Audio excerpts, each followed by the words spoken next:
So many women, I think, no matter what age they are, they just feel like it's too late for them to start over. They don't believe in themselves, they don't believe they can make a change. But you reinvented yourself so many times, successfully, from a child star to a neuroscientist, and now you're a podcast creator. But you've publicly admitted that you actually have low self-esteem. For anyone right now who's doubting themselves, how on earth did you not settle and find the confidence to go after it at any age? So I hold myself in some esteem, but it doesn't mean that I feel like I have a tremendous amount of self-esteem. I believe that I'm a person deserving of learning new things. I believe that I'm a worthy person. I'm deserving of good things, but it doesn't necessarily mean that I can self-generate the I'm amazing of it. So for me, and this is gonna be different for everybody, for me, this is literally like a one day at a time process. And when I speak to women who have radical self-acceptance, I may as well be talking to somebody from another planet.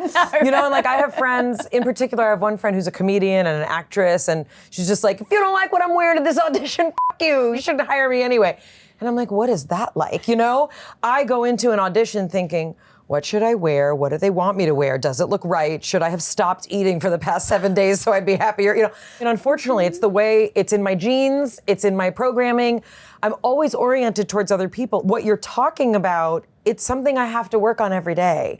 I don't have this moment. That's why I've never written a book, how I figured it out, because I didn't figure it out. I get to keep figuring it out.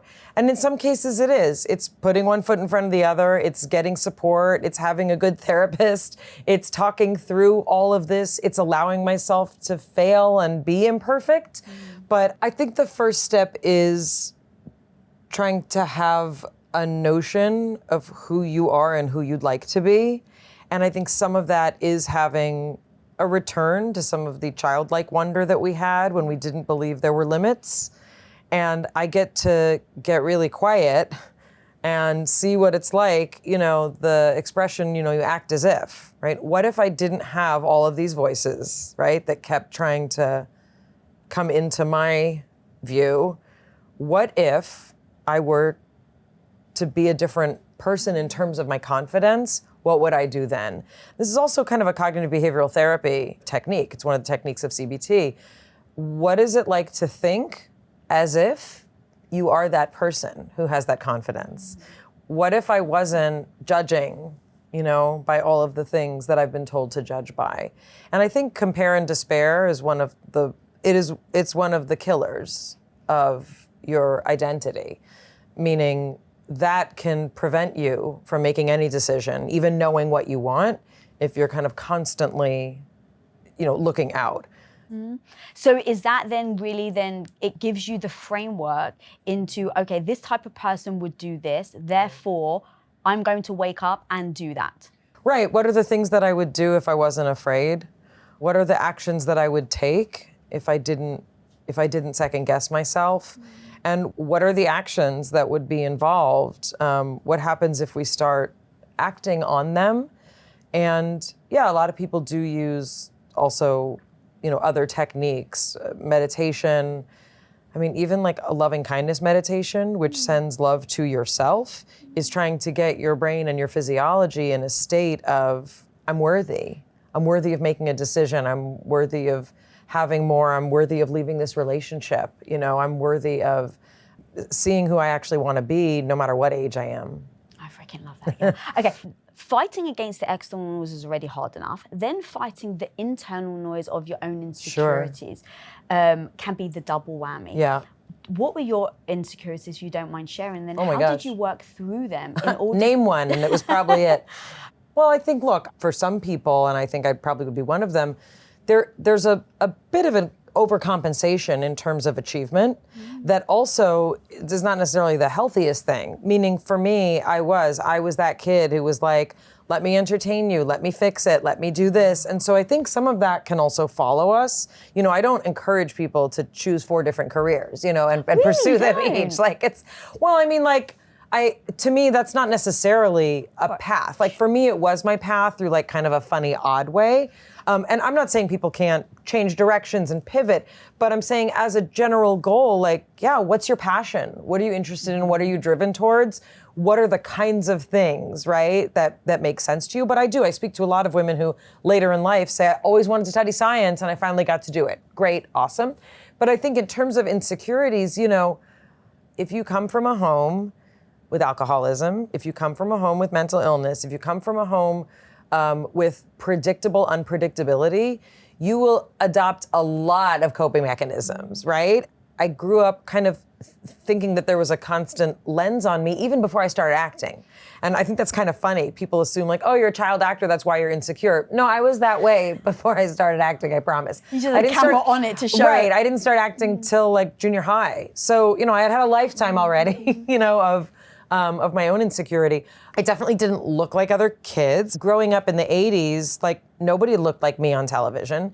Everybody it was called All-American. That's literally what it was called. It was called, we're looking for that's what the casting sheets would say.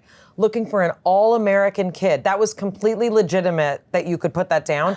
What it meant was blonde hair, blue-eyed, tiny features, very kind of like pleasant, just overall easy kind of kid. The first time I went to Italy, and you tour all these like beautiful museums and churches and sculptures. It was the first time I had seen my nose, presented. I was like, I have a Roman nose. It's like a thing. Like on the sculptures. Everybody looks like me on the sculptures. I feel so regal. Anyway, so that was a tremendous insecurity, though. Right. And I did grow up in an era of, for people who could afford it, they got nose jobs. I didn't come from a family that we afforded it. And by the time, a lot of girls were getting nose jobs, I was already on television and had built a life around the fact that like, this is what I look like, But that was a source, of insecurity. I think in terms of general insecurities, definitely have a fear of failure. Definitely have a lot of insecurities socially. I think my brain just works a little bit differently. I'm not good at things like small talk, which when I hear other people, say like, oh, it's a feature of being on the spot. I was like, maybe that's it. I don't know. I really liked grad school where everybody was talking about science all the time. And once you leave that world, it's different. But as a girl growing up, when I definitely did not think I was smart. All the boys were better at math and science, and they told us it's for boys, not for girls. So I had a lot of that stuff too. Okay, there's so much there, girl. So low self-esteem in the sense of you didn't feel beautiful because standard beauty wasn't a reflection of how you looked. Right. You didn't feel smart, yet you go and become a neuroscientist. You have a massive fear of failure, yet you take chances over and over again. So those are amazing examples of why I feel like you are so right to be speaking about this, because most women stop at the fear of failure. Right, and what it is courage, is being afraid and doing it anyway. It's taking the first step, even if you can't see the end of the staircase. I hear you go, like that, it feels so empowering when you say it, right? Sure. And if someone's watching this, they're like, yeah, girl, I get it. Yeah. But when you're at home, when you're by yourself, when your negative voice is screaming that you're no good, when all the dreams that you have just keep getting crushed under the weight of other people's opinions, they don't take that first step.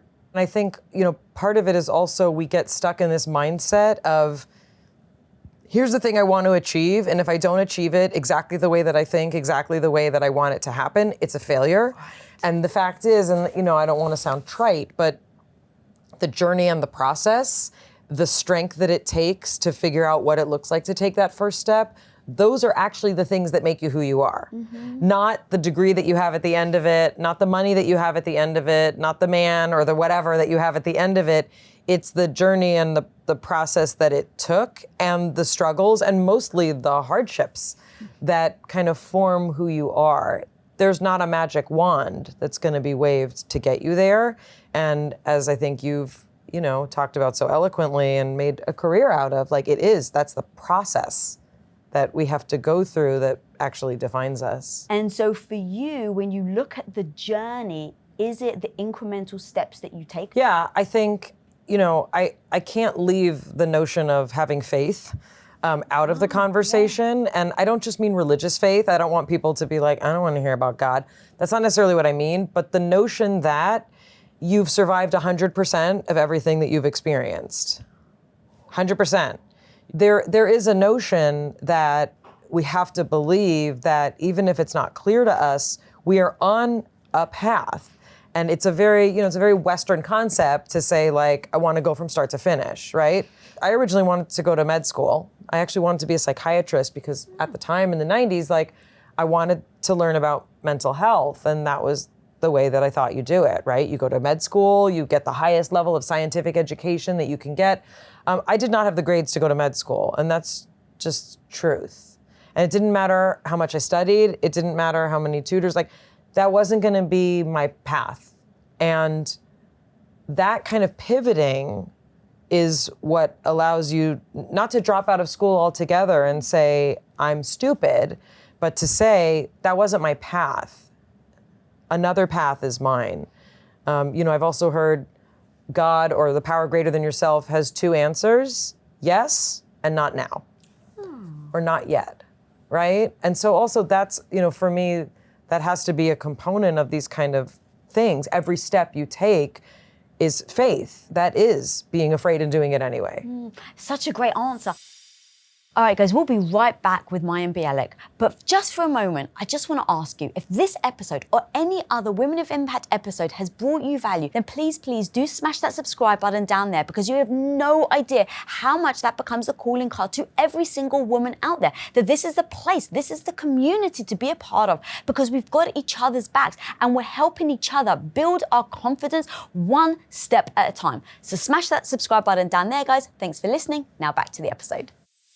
So when you have done that, but then something happens that you don't expect and it brings you to your knees, how do you then get back up? One of the examples that I've actually heard you say is, you thought that success meant you were going to be married for the rest of your life, and you were going to have kids, and that was going to be your life. And then you find yourself getting a divorce. So in moments like that, where you've painted a picture of what, let's say, you really want in life, you work towards it, you do your mindset, you go through ups and downs, and then it actually doesn't turn out to be the way. I think some people feel like that's a shame on them. It's a break of their identity. Sure. What am I going to do now? What does my life look like? Talk to me about, if you don't mind, about you having painted the picture and then finding yourself being divorced. Yeah, divorce is a great example, also because it includes such a variety of emotions that are the hardest and most painful. So shame, failure, for me, cultural and religious expectations, like, divorce is like the thing you don't get. You know what I mean? It's like the one thing that you don't do is get a divorce. Like, it literally, you don't do that. You can be in a bad marriage, an unhappy marriage, you just don't get divorced. Oh no, they'd rather you be, no, just don't be divorced, right? There's that kind of cultural expectation. And the loss of love is a tremendous loss, or the loss of a life that you believed in, right? So it's like, so divorce encompasses, like, it's the deepest grief, right? It's the deepest grief. One of the things that I was told is, this was a radical suggestion, smash all the images of what you thought your life would look like. Meaning, what if you had a paradigm shift in your own head where you were able to say, all of those expectations, they simply don't need to apply to me right now because I'm getting a divorce, right? That's sort of like the reality of what is.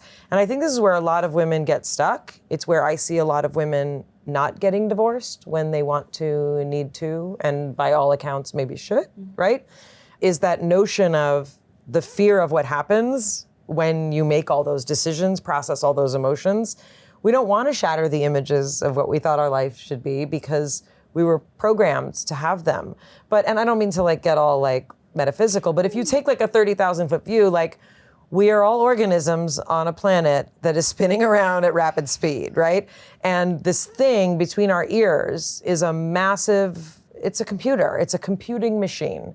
And we've constructed a lot of things because of these brains. We've constructed religion, and we've constructed culture, and we've tried to understand things, like we build buildings, we drive cars, but all of these notions of like, no one should get divorced, those are completely formulated based on the thing between our two ears that's processing a culture, but we're individual human beings with an individual genetic code that's like churning out proteins all the time, and we're just trying to survive in a universe as an organism. So when you sort of like take that view, you get to say, gosh, is what my parents expect of me really my destiny, right?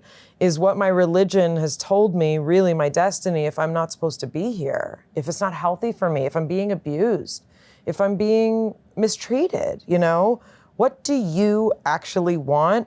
You're the only person who gets to live your experience. You're the only one who gets to do it. And for all that we know, we get one shot. I'm happy to believe in reincarnation. I think it's a lovely idea. I love near-death experience stories. We talk about them on our podcast all the time. Yes, there's something else. The soul lives on, but we get to live practically on this planet for a very specific period of time. And that relationship with something bigger than ourselves that helps us see, like, you can step out of this. That is why we constructed religion, is to try and tap into that strength to be transformed. There's so much I love there. The zooming out, I think I can really get in my emotions. Yeah. And I can really believe my emotions are facts. And so, Sure. But it's never served me. Right. I think that the best way to think about this is, have you ever been really angry? Really, really angry, and you said horrible things that you didn't mean. And maybe you believed once about your partner, but you made it all the time. You always, like you said things. And when you think about that mental state, you believe it so deeply. It feels so true. Your feelings feel like facts. But I think we've all had the experience that sometimes you like go to sleep on it and then you wake up the next day. It's like, what did I do? What did I blow up, right?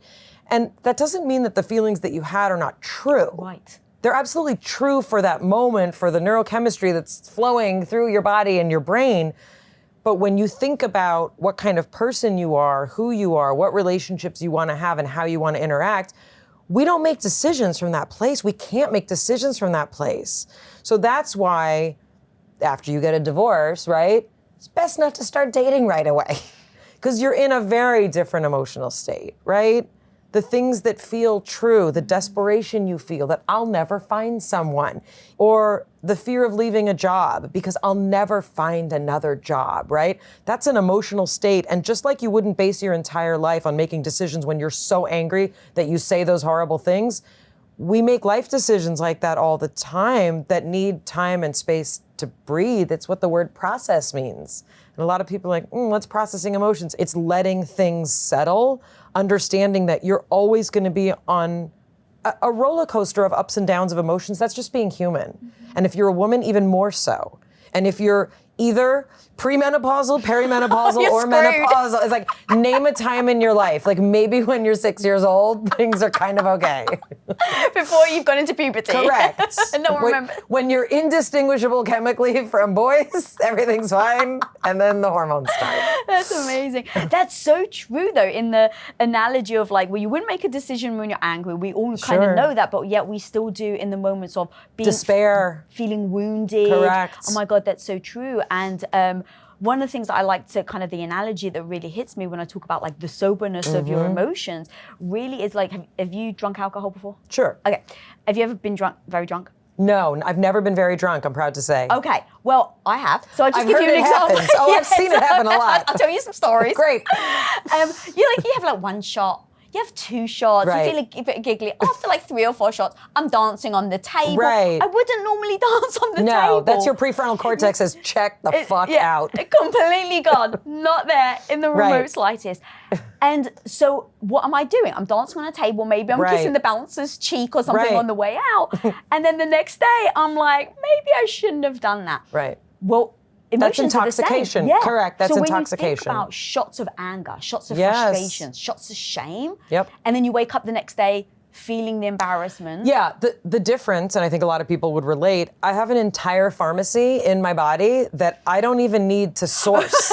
Like I can generate shame. Just give me 2 seconds. I'll generate shame, self-hatred, doubt, fear, Name it, I can generate it by myself, and that's why it's so dangerous, to go into our minds by ourselves, right? That's why I am a very strong advocate of having someone else that helps you process emotions. A counselor, a therapist, a priest, a rabbi, like whatever it is, you cannot be alone. You can't be alone in there because we are our own bar. That was good, by the way. True. So how did you, when you were then going through a divorce, feeling all those things that you just said, how did you navigate that? It's a very long process. I got divorced during Big Bang Theory. I was 37 when I got divorced, which felt like you may as well just like dress me in black, give me some knitting, and like put me out on the porch. Like put me on an ice floe and push. Like we're done. I'm 37 and I'm divorced. Having kids while navigating divorce allows you to divert a lot of energy because there's a lot of like practical stuff that has to be done. And that's my favorite drug is distraction. It's my favorite, like work, things, lists, cleaning, cooking, like it's my favorite distraction. But I did get married pretty young, It did in a lot of ways feel like I was on my own for the first time. Like it really felt like that. Which is scary, but also kind of exciting. To be very honest, like there are times now I've been divorced, over a decade, and sometimes I still feel like, oh, what did I do? What could I have saved it? Should I have? I would, and as I learn more about myself, like, oh, I didn't understand the things I was going through that I hadn't processed. Oops, and everybody's got that. I think I also have this this incredible pressure that I should have done it perfect. I should have done it right. That's not because I shouldn't have gotten a divorce. It's not because I was wrong. It's because guess what? You keep growing and you keep learning. And this is one of those things, like I've got an ongoing list of things that no one told me. One of them is that I thought you got to a certain point and then you were just that person as an adult. Then you just went around the world, right? You had friends, you went to dinner, you went for vacations. That was it. You were just a grown-up. But it's just, we're all kind of kids. We're all the wounds. We're all the fear. We're all the things that our parents programmed us with, that they were programmed with. Like, we grow, but yeah, you're going to be 40, you're going to be 50, you're going to be 60, and apparently 70 and 80, and still learning like, oh, I didn't know I like this because he told me I didn't, or we didn't do that, or that's not how my brain works, right? Apparently it just freaking keeps going. The funny thing is, I feel that that's really empowering, that you're still able to learn yourself, you're still able to grow, you're still able to understand things. Yes, but many times in my life, I'm like, maybe I'd just like to be done growing. Like maybe I'd like to stop learning new things or being reminded of things I did bad and having to recorrect them in therapy. I don't want more corrective experiences. I just would like to live and go to the supermarket. And that's it. That's right, just be done. Yeah. Coming up. The notion that you can be vulnerable enough to be loved, it's an aspect of growth that is really, it's divine. I want to talk directly to the badass content creators watching right freaking now. When you pour time and love and energy into the content you're creating, just like I do, you know that creating short clips for social is actually important to help people come and watch your message and your show. But it also is actually freaking tedious and time consuming. So that's why I think you're gonna freaking love Opus Clips. Now, Opus Clips makes it so damn simple to convert your long form videos into short, social media ready clips automatically using AI. We use Opus Clips right here on Women of Impact and Impact Theory, and every single person absolutely loves how it works so damn well to be able to clip emotional and powerful moments from these episodes that you watch to then share on social. So trust me, my homie, just go and give Clip Anything by Opus Clip a try for yourself and see how easy it is to use. Now you can actually go and try it for the next few weeks for absolutely free when you click the link in the show notes. Guys, that was absolutely free, so you have no fear of loss. Go check it out, and if you love it, use it, and if you don't use it. But I have a feeling you're gonna love it. All right, now back to the episode. So you're getting divorced, you never thought that you were going to. You find yourself obviously still fairly young, but I'm sure at the time, yeah. at the time when like in your late 30s, you're like, but I'm in my late 30s. Yeah. I'm like, 1 foot in the grave. yeah. Oh, you definitely think you got 1 foot in the grave. But there is that moment of, oh my God, is it too late for me? Yeah. And so a lot of my community and audience, because of that, they end up just staying stuck. And they just accept that their life is what their life is. And they don't then make the effort to make any change. Yeah. How have you been able to evolve and not get stuck in the idea that it's too late for you? You know, what I was told is the pain of staying stuck will be less than the freedom that's waiting for you. And for a lot of people, and a lot of women in particular, we have a very high tolerance for pain, a very high tolerance for emotional pain in particular. So it sometimes takes a lot. It takes a lot of understanding what freedom can look like for that fear to get smaller. But that's what it was also. I mean, it's kind of worked its way through a lot of our conversations today. Fear is an enormous, paralyzing force. And the fear of what life will be like if you stay there, if it's greater than the fear of what it's like if you don't leave, that's that tension point. Because I think that's also some of the complexity, and this is not, I'm not blaming, this is not victim blaming, but you know, the notion that a lot of times there are warning signs, there are yellow flags that as young women we weren't taught to look for, right? Love bombing feels really good in a new relationship. It can actually be a sign that someone is using a certain amount of manipulation to have you feel more attached to them than is healthy, right? And a lot of times these things can sort of grow, that they're being told is the only way to be loved.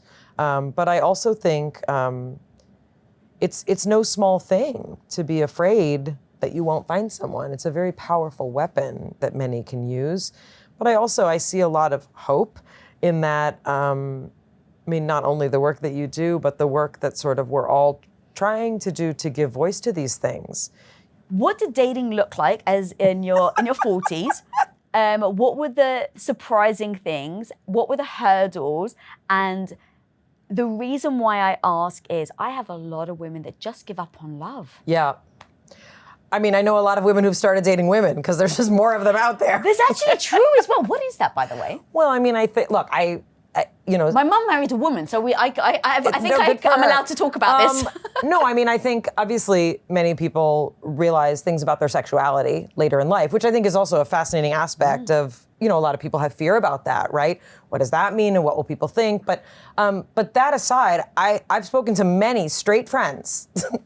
These are heterosexual women who in many cases are not finding a large pool of men and are also seeking the kind of emotional connection that often women come by more naturally. Anyway, I'll put that aside.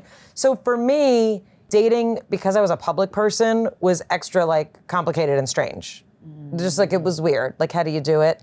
It's weird. You can't just go on a normal dating app. Well, I went on, and this was years ago. Dating apps were still kind of just starting as a thing.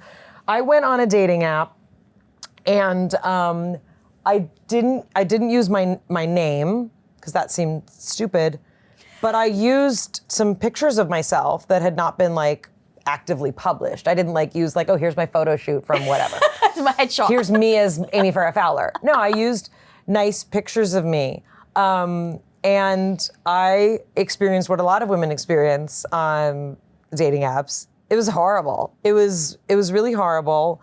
I think I was also very naive. You know, I hadn't dated since there were no cell phones. Do you know what I mean? I literally, the last time I dated, I was 20 years old. It was the mid 90s. I met my ex-husband at college. We used to leave notes on public bulletin boards so that we'd know where and when to meet up on campus. It would be check the bulletin board outside the chemistry building and it'll tell you where I am.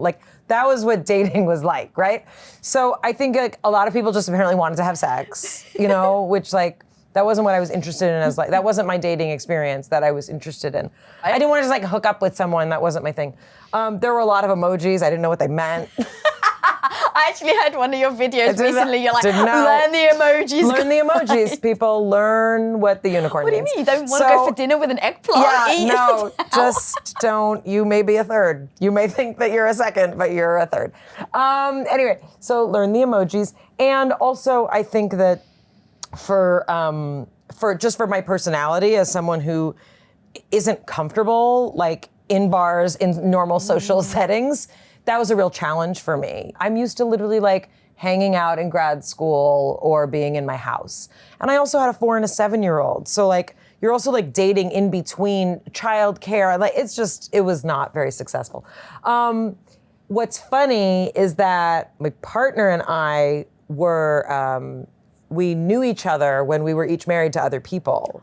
We met through our kids, and it's a sweet story that we've told.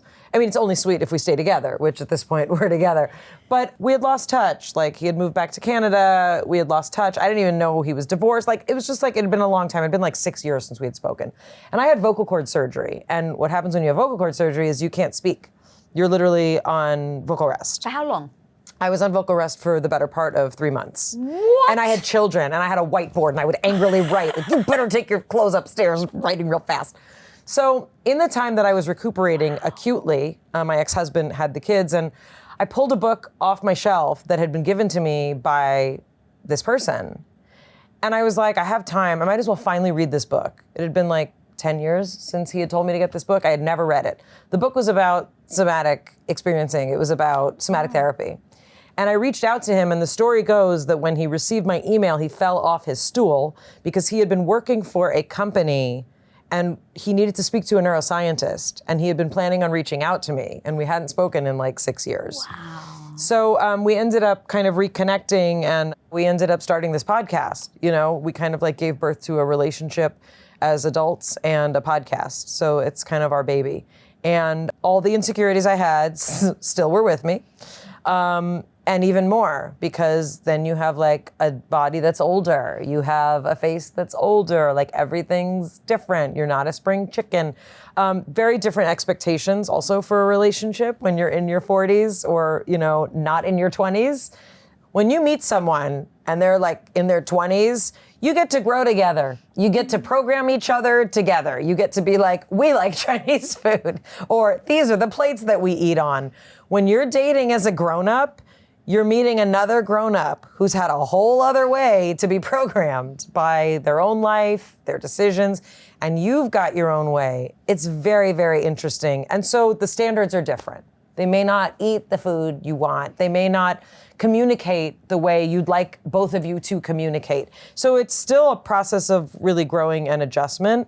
You know, and it's also like combining Tupperware with stainless steel in our relationship. And, you know, he convinced me to get rid of the Tupperware. We only use stainless steel. It's better. It's a great analogy. Yes. Or is it actually real? It's also real. I was like, that's amazing. It's literal and figurative. But that is one of the really, you know, scary things about being an older person trying to date. It can be really, really terrifying. And you kind of have to, again, smash the images of what you thought your life would be. Because sometimes I still feel that sadness of like, I thought I was just going to be with one person forever. You know, I thought that was going to be the story. Now it's a little bit of a different story. And yeah, it's a very different sense of independence. I was really, really raised to be a partner to one person. And yeah, when you're not cohabitating with someone, when you're learning someone, gosh, you still like your things. Like, I really like to work on a puzzle. I don't always want to talk to somebody all evening. Just want to work on a puzzle and watch Family Feud, you know? So yeah, it's a lot of balance. So what allowed you to be open to another relationship? Because there are buckets of women, I would say, that I've met where women immediately, they so are scared of being alone that they go from relationship to relationship to relationship. There's another group of women that just swear off love for the rest of their lives. Yeah, that makes me sad. I know, dude, it makes me so sad. It makes me sad because I do believe that love is that ultimate portal towards understanding ourselves. And I really, you know, I hear these things and I see them in inspirational cards when I'm at the supermarket. That's not where I'm coming from with it, but it's not unscientific to understand that the emotion of love, the things that you feel in your body, when you tune into what it feels like, not just to have sex, but think of the best time of being held you've ever had. Just being held, like not even sexually, you could have all your clothes on, right? That feeling of safety, the feelings that generates, the chemicals that generates, that's what yogis are tapping into. That's what Buddhist monks are tapping into. What does it feel like to feel safe and good? It's actually good for your body. It's good for your physiology. It helps your immune system. It makes you feel good. It's why there are entire modes of meditation that focus on loving kindness, because that love that you feel is a good emotion to feel.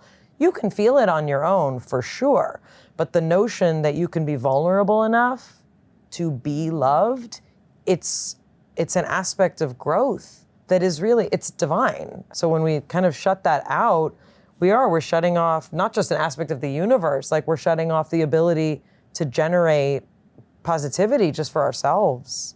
Yeah, God. That was so beautifully put. When you were saying about being held, it reminded me of an episode of Sex and the City, actually, where she's broken up with her boyfriend. Okay. And she goes like to just see him. And all her friends are like, you're not gonna sleep with him, right? You're not gonna sleep with him. And then she ends up sleeping with him. And everyone's like, what are you doing? She goes, I just needed to feel the weight of a man's body on me. And so like when you said about being held, and I remember that to this day, I think I might have watched that episode when I was like 16 or something. And I was like, it's the safety element. Now, even in thinking about that, I think that may be why some people don't then go and revisit relationships, is out of the safety. Is, let's say you've been in a bad relationship and it's really broken you. They're like, I never want to go back there again. So safety Guess to what? me means... You don't have to. Guess what? You don't have to. You get to make different choices. You get to be stronger and smarter than you were. You get to be free. You don't, those are not the only two choices. And I think that's where we get stuck, right? Because like our brain is like, oh, here's the pattern. Here's the pattern. Here's what I do. And you know what? I'm the kind of person who like, my picker was kind of odd. I've got an odd picker. Some of us don't have a picker that kind of understands. Guess what? There are ways to learn why you feel like your picker's stuck. Did you learn your picker then? Yeah, I mean, that's like a lot of therapy. That's a lot of work. But yeah, many of us who grow up in troubled homes, we really gravitate towards trouble. And it looks different. It's got on a different wig, you know? And sometimes it's, oh, this doesn't feel uncomfortable because it's as chaotic and bad as I grew up. Or sometimes it feels like, ooh, feels so good to make this person feel good so that they'll feel more what they need, right? When we talk about repetition compulsion, right? Like being compulsively pulled to repeat, you don't have to do that. You really don't. I had an interaction, I don't even know if my partner remembers this. We had an interaction where I spoke my mind about something, which is hard for me. It's really hard in relationships, very hard, because that's my weak spot, right? And I asserted myself in a way that hurt his feelings. And I'm not saying I could have probably said it better, but I wasn't berating, you know, but legitimately I voiced something that hurt his feelings. And what I did was realized my instinct is to pull back, take it back, apologize. I didn't mean it. You're amazing, right? That's the formula. One spectrum all the way to the other. That's the formula. That's the formula. I want to know how many women watching right now feel exactly the same way. That was literally it. Like, I shouldn't have said it. I'm horrible. You're amazing. I was wrong. I'm going to crawl under the bed, right? That's where my mind goes. And instead, I tried to own what I did in the moment, apologize for being hurtful, because I definitely could have said it better. And then I left the room. Not angrily. Yeah. I was just like, oh, this person, and it's not even just in relationships, someone else can be feeling something. I don't have to fix it. It's not my job to fix it. I'm not going to be put in a mental hospital because of it. I'm not going to lose my mind. I'm not going to be alone forever because of this. But the intensity of emotion that it brought up in me was the place where I was like, don't make any decisions. Don't break up. Don't propose. Those are like the things, right? So I left the room, and turns out this person had enough maturity to do their own thinking and processing about it. Because that's the kind of relationship you want to be in. And they did things that they had to do, and it didn't make it perfect. It didn't mean that I don't still have stuff to own up to or that we don't have to talk about it. But guess what? I didn't have to do it. I have to fix it. I love the way you just broke that down, because it really does showcase people that, look, you don't have to feel bad about it. You Correct. just identify Correct. where it's come from your childhood, Correct. knowing what behaviors come with it, Right. knowing why that doesn't serve a relationship, Correct. and then learning the skills that you need That's in it. order to get from That's right. anxious to a secure attachment. Correct. You don't need to fawn and grovel. I didn't need to crawl out of the room. Yeah, I love the way that you just described. I used to always feel guilty. Yeah. And one of the great things is me and my husband just agreed, like like out of respect for each other, don't ever apologize if you don't mean it. And you have to own your own feelings, because I used to do, you're making me feel. Yep. No, he's not making you feel. Right. I feel. Well, and also, and I think this probably resonates with your audience as well, feeling guilty for asserting yourself, it's like one of the main features of like clinical codependence, right? I asserted myself and now I feel guilty, or I don't want to hurt your feelings, so I'm not going to be honest. Yes. I will stay in this relationship because I don't want your feelings to be hurt. What? Yes. That's not healthy, and it only hurts us. Because, you know, that resentment that you build, you may think you won't. It's like urine. You think you can hold it in, it's eventually gonna come out. It will seep its way into every aspect of your relationship and your health. Yeah. Like urine. Okay, talk to me about what fears did you potentially have, maybe in your relationship or in your career, and did they actually pan out? Because this is the thing, I think we're scared of a lot of things, and then when we give it a shot, you're like, oh, well, that wasn't so bad. Yeah, I mean, one of the acronyms for fear is false evidence appearing real. Oh, I haven't heard that before. Yeah, so it's like, it's in many cases, it's false evidence appearing real. But I will say, most things that I fear don't come true. I think that's sort of helpful for me to realize, right? Most things that I fear actually don't come true. And that's sort of that emotional place, that's where my fear is generated, from that really scared, emotional place. The brain is keeping track of things that happen, that's true. But what we also know is that, you know, when we get triggered, which, you know, there's actually like a physiological explanation for what being triggered is, right? When Can you explain what that is? Yeah, I mean, getting triggered is a certain pathway that normally leads to a certain set of firing of neurons that produce a particular outcome.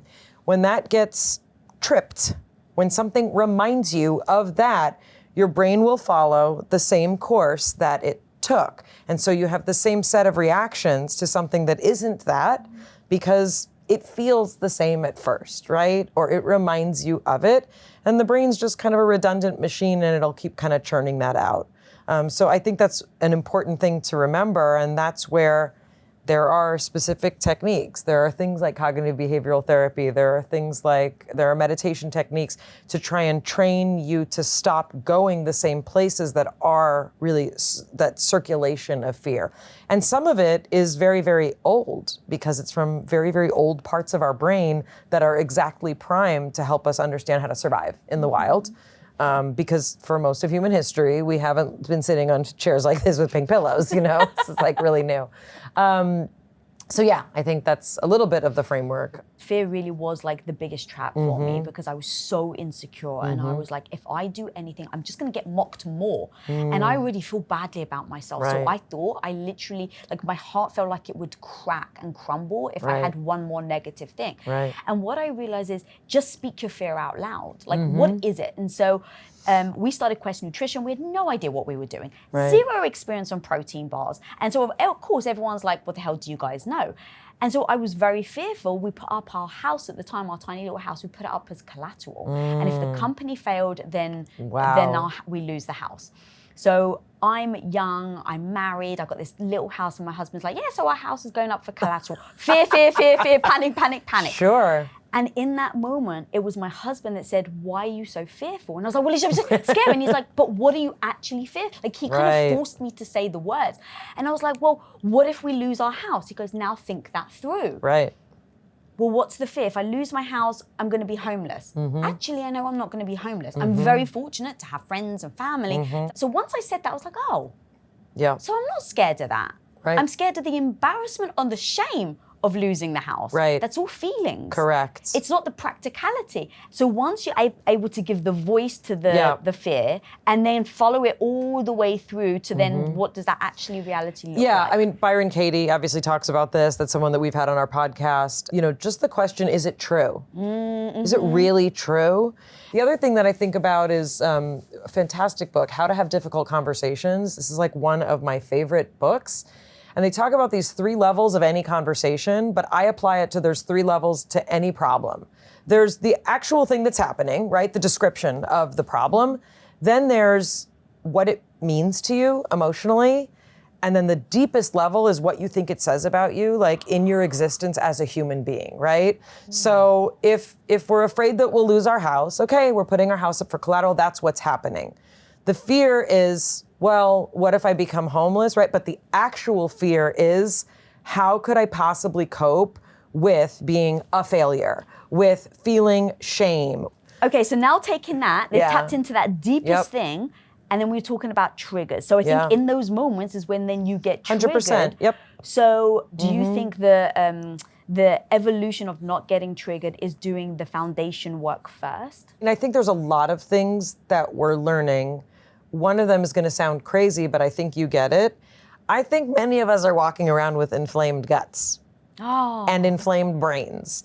And this is not like, I don't have a nutrition platform, but when I think about the level of reactivity that so many of us operate at, I think that there are basic things, and this is one of the things that we've started to tackle on our podcast more and more, because it keeps coming up. Everyone we speak to, every psychiatrist, everybody's like, guess what? Your mind and your body are connected. And the things that we feed ourselves on a daily basis, I don't think are always serving our mental capacity. And I don't mean to be this lady, but like we eat massive amounts of sugar and processed food, like massive. Like when I look at people at those fancy coffee places, you're just drinking sugar. You're drinking like fuel. You're drinking caffeine and sugar. And I'm not judging people who do, but I'm just thinking all the things that we're taught, I think are possibly putting us in a place of a vigilance of our nervous system that we may not even sort of be realizing. So that's sort of like one category, which is a big one. I know it's kind of out there. Before you move on to the next one, I just want to really emphasize that. I think that's amazing. Most people, because you were like, I hate to be that lady. Because here's the thing, the information is giving people the power back. Sure. I think it's when people don't realize what they're doing, they feel out of control and they're like, what's happening? Well, and I think also when people talk about like triggers or like I'm sensitive, they want the quick fix, but where's the power that you take for yourself to say, what's the template that I'm sending out into the world? Another thing is the use of social media and your phone. Like we are the anxious generation as well. So the fact that we are spending an exorbitant amount of our time staring into a computer in our hand that in many cases is churning out biased information that we don't need. We did not evolve in one generation to understand this. So our normal, like baseline functioning should be interactions with other human beings. It should be being in nature, whatever that looks like, even if you live in a city, not constantly looking into a device. All these things contribute to hypersensitivity, to agitation, to general anxiety, right? Those things all make us more likely to be triggered. That's just true. A meditation practice, a breath practice, learning what it means to breathe into your belly. I was literally in my 40s, literally, when I had a practitioner say, do you know that you are never breathing up into your shoulders? Yeah, and I'm like, breathing into my shoulders, what are you talking about? She's like, take a deep breath. And I'm like, and like even that. And she's like, no, breathe into your belly, fill it up. And I was like, okay, I'm done. She's like, you're not done. She's like, all the way up into your shoulders. And what that means, it's oxygen, like gut, it's all this stuff. So whatever it looks like for you, many of us I use a free meditation app. There's a lot of different ways I do it.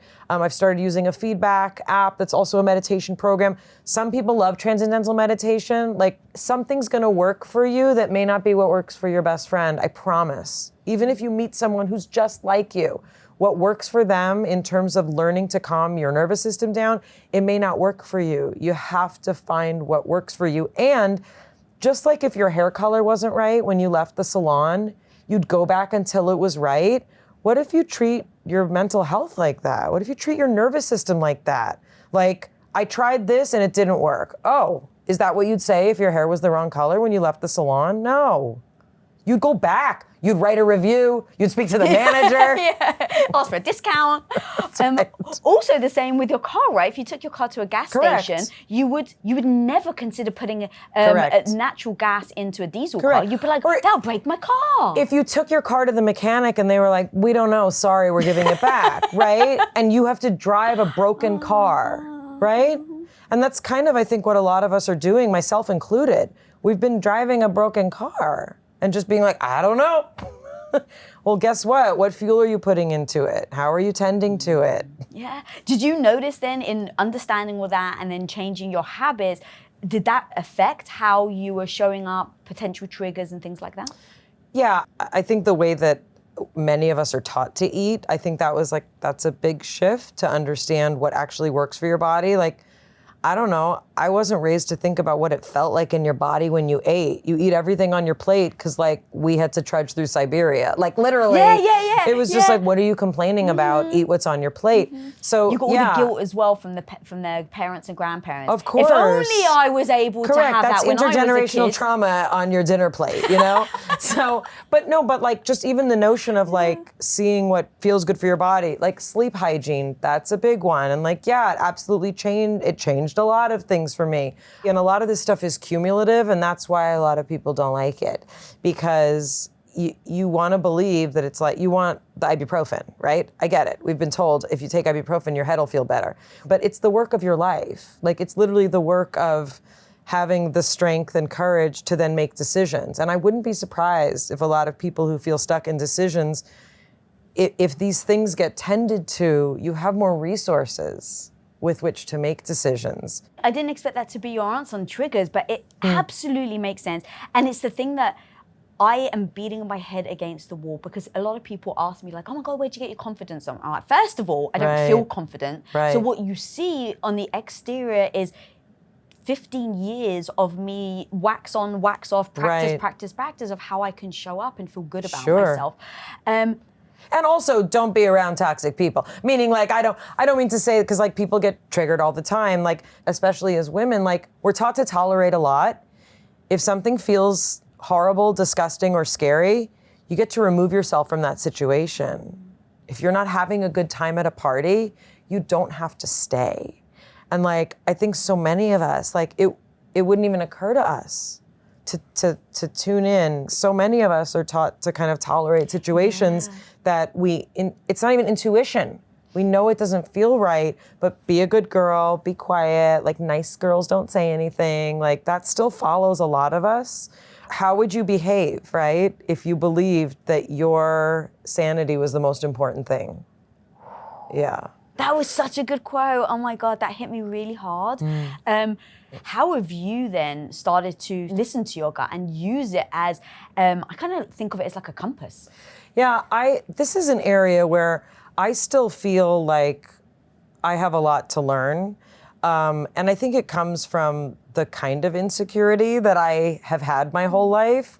I sometimes, like, I mostly don't know what intuition feels like. And my partner, who I podcast with, you know, he gets like very strong intuition. I'm like, I don't know, isn't it just a feeling? Like, aren't you just feeling something? Or are you just thinking something? So for me, this is something I'm still kind of honing. But part of it has been through somatic work. You know, there's a category of therapy, like somatic therapy, that's Can you explain it? Somatic therapy. I mean, a lot of craniosacral therapists will practice this, and there is science to it, I promise. But one of the notions of somatic therapy is to teach you what it feels like to feel yes in your body versus no in your body.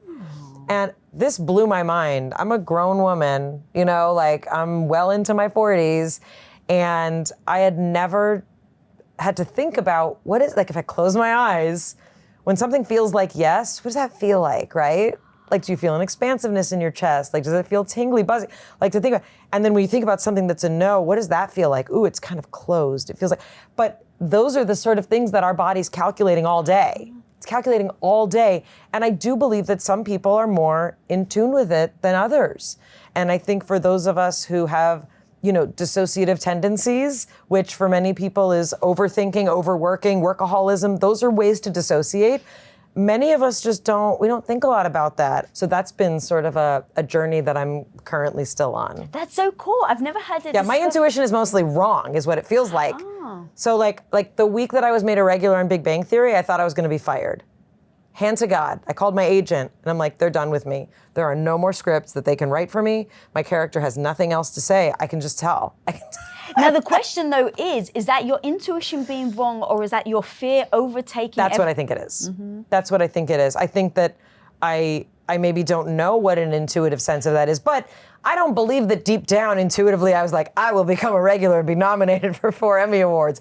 I don't think that was part of my path as a human to have that intuitive ability, but I'm learning, I'm learning. I feel like I'm learning too, because again, of the generation, I'm 45, so I was never taught that you can trust your gut. Right. And I have been shutting down all my senses for so long and not trusting them. What does it look like to start trusting them again? I like that. And then what I do is I take inventory. So there was one moment where I was like, that was weird. Like it was a friend of mine that I was trusting and they did one little thing. And I was like, normally I would have brushed past it. I would have ignored it. No, it's nothing, Lisa. Just take inventory. Because something in my body is telling me that was weird. So I wrote it down.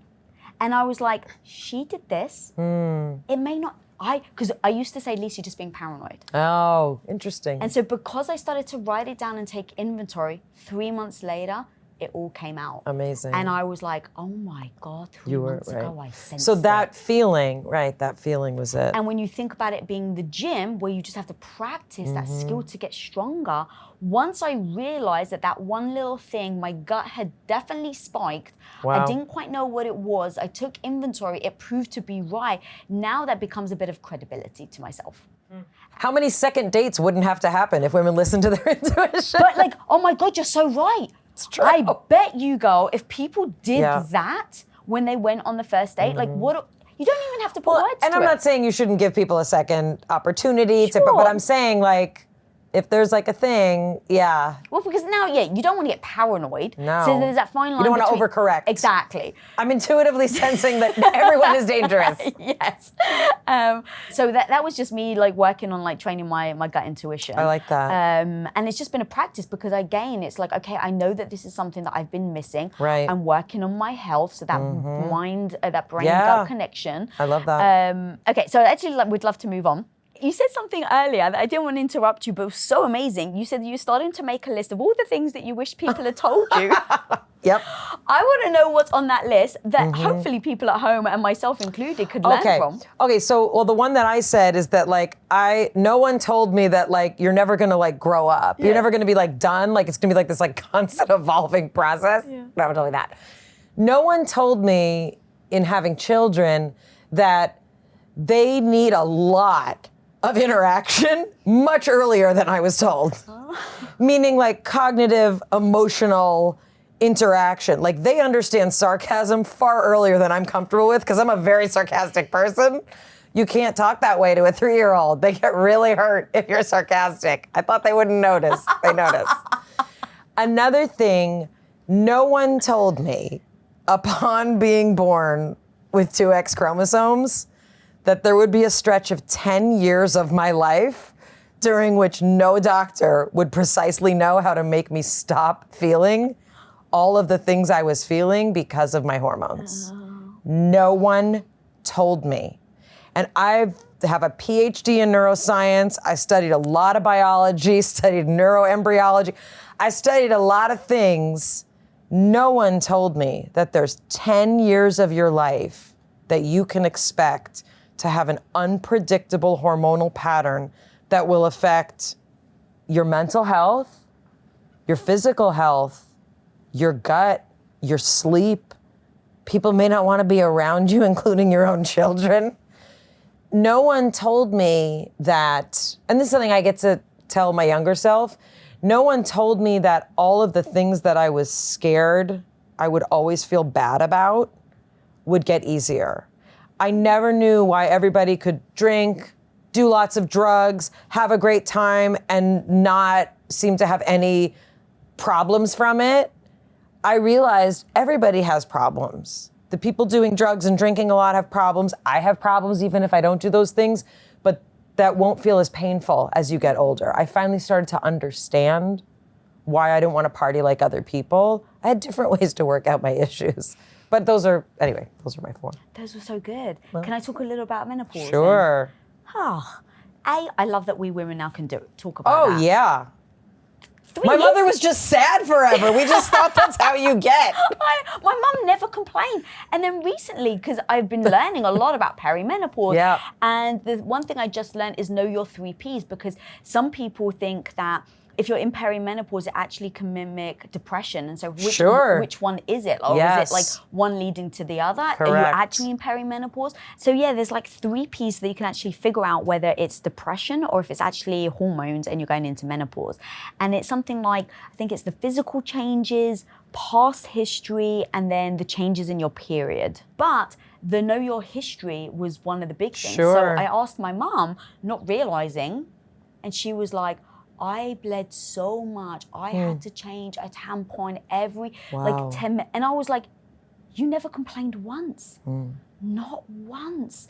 And so my heart just breaks for women that have already been through it. Oh, for sure. But thank God we're in a position now where we can start to talk about it. Because going back to depression, not feeling seen, thinking that you're going crazy, this is literally like the symptoms of menopause. Yeah, so many. And I think also like the fact that we can have these conversations, we're part of the way there, but the fact that we still know so little and there are still so many women, I think the statistic is like less than 4% of women eligible for hormone treatment don't get it, like 4%. Wow. And also the notion of learning about the Women's Health Initiative and the erroneous, horrendous mistake that was made in convincing us that hormone replacement therapy was equivalent to giving yourself cancer. That information was wrong. It's been, this is not just me saying it. No. Like it was wrong, and it created generations of women unable to, in many cases, get the help that they needed to help their brains and bodies and bones be stronger, heart health, like all these things. So we're still kind of trying to recover from that. And there are women who, because of certain genetics and breast cancer dispositions, cannot take hormones. But apparently, and we've spoken to many menopause experts on our podcast, apparently, if you replace some of the hormones that you lose, you can be restored to a certain amount of sanity and health. Are you on hormones? I'm postmenopausal. I was a very early bloomer. Oh. Yeah, so I'm done. Oh, wow. Yeah, it was just, yep. So I'm done, and I've been done for a couple years, which is saying congratulations. I know. Well, yeah, it's. I feel like we need a badge of honor. We need to like be. No, it's very, very freeing. But I do have friends who are in the perimenopause, phase, who, for whom like it literally has been like, I didn't know that something could help me. Yeah, I started young. I think I was 42. Well, that's why I kind of really want to talk about this with pretty much any woman that I speak to, because I think the more we talk about it, the more we hear each other's stories. For sure. Because again, we don't want to almost bucket ourselves of like, so you go into perimenopause at this age, correct. This is what happens, and this it's very, so very different. The notion also that a different thing is going to work for different people in different ways, like that's very confusing to me. And I really wish it wasn't that simple. I had been using the estradiol cream, and my body was not absorbing it. Meaning, if you looked at my blood work, it wasn't going. Didn't make a change. Right, so not everybody can absorb. Didn't know that, right? Like most people can, but if you're one of those people who can't, there are other options. There's a thing, you put it under your tongue, and it absorbs into your body that way. So like. You need sort of a practitioner who's willing to sort of do that work with you, because it's not a one size fits all. And knowing that it's not a one size fits all then allows you to experiment and not think there's anything wrong with you. Because I think we women naturally go to that, like what's wrong with me? Right. Or you try and like white knuckle through it, which is the way for generations women have had to do it, but it doesn't have to be that way. And yes, there are other things that do help, and I'm sure people wouldn't be surprised. Diet, huge. Gut, huge. Meditation, having a practice to learn to calm your nervous system down. All those, like, guess what? Like, that's still true. Yeah, it almost goes back to the foundation. That's kind of what we've been speaking about this whole time, right? And it kind of, now it just almost, I think at this stage of our lives, is even more important. For sure, absolutely. You have to pull on all the resources, all the things. So I think that now, hopefully more women will feel seen, and hearing things like your story, where I wouldn't have actually guessed, and just watching like your career and your life, it's like people don't realize what you're going through. Oh, for sure. And it's funny because I had my first hot flash I had on the set of Big Bang Theory. Did you really? It was a filming night, and my character wore all these heavy clothes. Like I always wore like 3 layers, like they always kind of wanted her to be a little bit like a little lumpy dumpy. So I always had like, you know, a shell, like a tank, and then usually a collared shirt, and then usually like either a cardigan or like a sweater vest. You know, I was always like, and always in tights, like always in tights year round. And I remember we were filming and I was like, what? So hot. This outfit doesn't normally feel hot to me, but I am so hot. And my hair started, because they would straighten my hair started curling underneath. I was so, like, I started sweating. And on our next break, I went and I remember I blasted the air conditioner in my tiny dressing room and I just like stood under it. And I didn't realize until many months later, I was like, that was my first hot flash. And that's what it feels like. I was that lady, and it started on Big Bang Theory. Maybe Big Bang Theory made me go into menopause early. Let's just blame them. This has been so amazing. Oh, thank you. Honestly, the value you have brought to my own personal life without you knowing it, especially when I had zero confidence as a young girl, I had really considered getting a nose job because I was bullied so badly for it, and really seeing you just own who you were. Well, it never occurred to us that the rest of our face would grow. Yeah. You know, like I got a really prominent nose and chin when I was like 10 years old, but I didn't realize that the rest of my face would grow. They stayed the same size. Exactly, yeah. So the impact that you've had on my life and so many other women's, and you're continuing to do it, which is so amazing, whether it's in front of the television, on YouTube. Thank you. Where can people follow you and where can people find you? Gosh, I'm at Miss Mayim, MISSMAYIM. Our podcast is Bialik Breakdown. That's my last name, BIALIK Breakdown. My YouTube channel's just my name, and I'm Miss Mayim everywhere else. Guys, how many of us ladies have very much thought that it's too late for us? Too late for us to go get that dream, too late for us to follow that idea that we've had since childhood. And so we just put it in a box, we close the door, and we never look inside again. It is the biggest heartbreak I feel of some of us women's lives. And so today, I really hope you have got the nuggets of gold that you need in order to go out and crush it. Go after that dream, no matter what age you are. If you're not subscribed, click that subscribe button down there, guys. And until next time, be the hero of your own life. Peace.